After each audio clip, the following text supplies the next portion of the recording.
जय माता दी। नमस्कार दोस्तों, स्वागत है आपका हमारे यूट्यूब चैनल पर।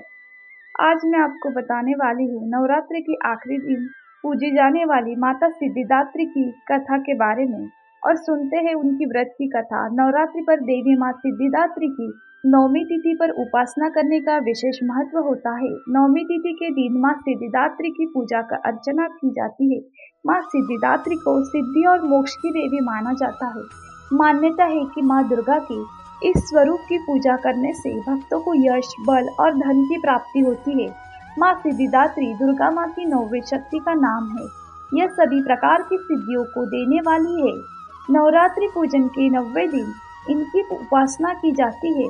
इस दिन शास्त्रीय विधि विधान से और पूर्ण निष्ठा के साथ साधना करने वाले साधक सभी सिद्धियों को प्राप्त कर लेते हैं। माता की सिद्धियों से ब्रह्मांड पर पूर्ण विजय प्राप्त करने का सामर्थ्य आ जाता है। मार्कंडे पुराण के अनुसार अणिमा, महिमा, गरिमा, लघिमा, प्राप्ति, प्राकाम्य, ईशित्व होती है। ब्रह्म वैवर्त पुराण के श्री कृष्ण जन्म खंड में यह संख्या 18 बताई गई है।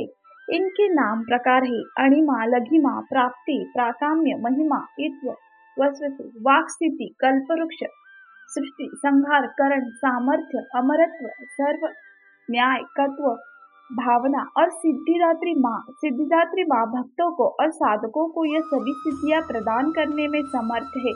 देवी पुराण के अनुसार भगवान शिव ने इनकी कृपा से ही इन सिद्धियों को प्राप्त किया था। इनकी अनुकंपा से ही भगवान शिव का आधा शरीर देवी का हो गया था। इसी कारण वे लोक में अर्धनारीश्वर के नाम से भी प्रसिद्ध हुए। माँ सिद्धिदात्री की 4 भुजाओं वाली है। उनका वाहन सिंह है। ये कमल पुष्प पर बैठती है। इनके दाहिने तरफ नीचे वाले हाथ में कमल पुष्प है। माता की 4 भुजाओं में गदा, चक्र, डमरू और कमल का फूल विराजमान है। माता को बैंगनी रंग अत्यंत प्रिय है। इस दिन माता को 9 प्रकार के फूल अर्पित करने चाहिए और मिठाई का भोग लगाना चाहिए। इससे माता जल्द प्रसन्न होती है और भक्तों को सभी कष्ट का नाश करती है। धार्मिक मान्यताओं के अनुसार 2 से 10 वर्षों तक की गई कन्याओं में माँ दुर्गा साक्षात वास करती है। इस तरह माँ सिद्धिदात्री की पूजा अर्चना से माता जल्दी प्रसन्न हो जाती है और भक्तों की मनोकामना पूर्ण करती है।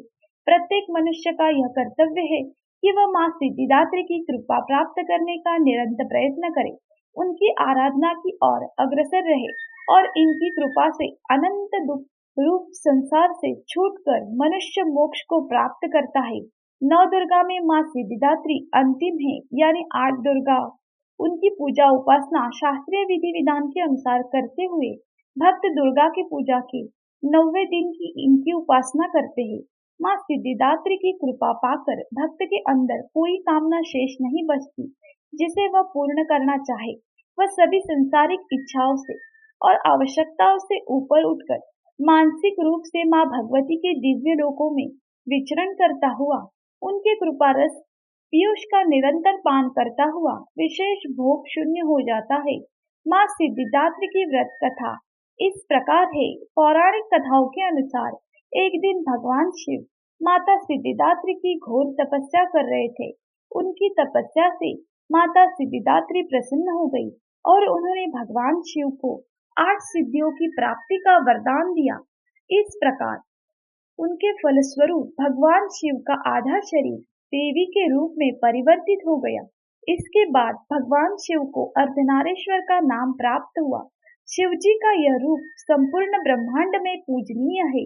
धरती पर अनेक राक्षसों का जन्म होने लगा। ऋषि मुनियों और सज्जन लोगों का विनाश होने लगा और इसी बीच जब महिषासुर नामक दैत्य के अत्याचारों की अति हो गई, तब उस दानव के अंत के लिए सभी देवगण भगवान शिव और विष्णु जी की सहायता लेने पहुंचे। उस दानव के अंत के लिए सभी देवताओं ने तेज उत्पन्न किया, जिसके जरिए माता सिद्धिदात्री की उत्पत्ति हुई। तो यह थी माता सिद्धिदात्री की कथा। आइए बात करते हैं माँ सिद्धिदात्री की पूजा विधि की। सबसे पहले माँ की तस्वीर या मूर्ति रखें, फिर माँ की आरती और हवन करें। हवन करते समय व्यक्ति को सभी देवी देवताओं की पूजा करनी चाहिए और फिर माँ का नाम लेना चाहिए। इस दौरान दुर्गा सप्तशती के सभी श्लोक और मंत्र पढ़ने चाहिए। इन मंत्रों के साथ आहुति दे।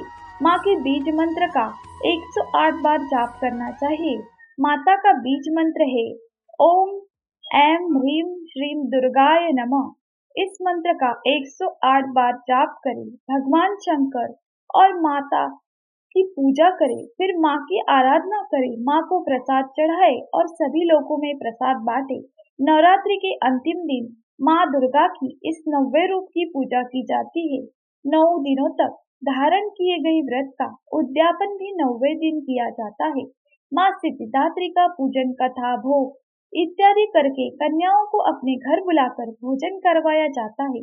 माना जाता है कि नवरात्रि के अंतिम दिन कन्याओं को भोजन कराने से माता रानी स्वयं कन्या के रूप में घर में पधारी है तथा भक्त का घर सुख समृद्धि से भर जाता है।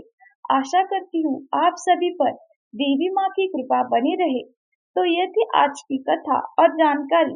आपको ये कैसी लगी कमेंट करके जरूर बताइए और मेरे चैनल को सब्सक्राइब कीजिए। धन्यवाद।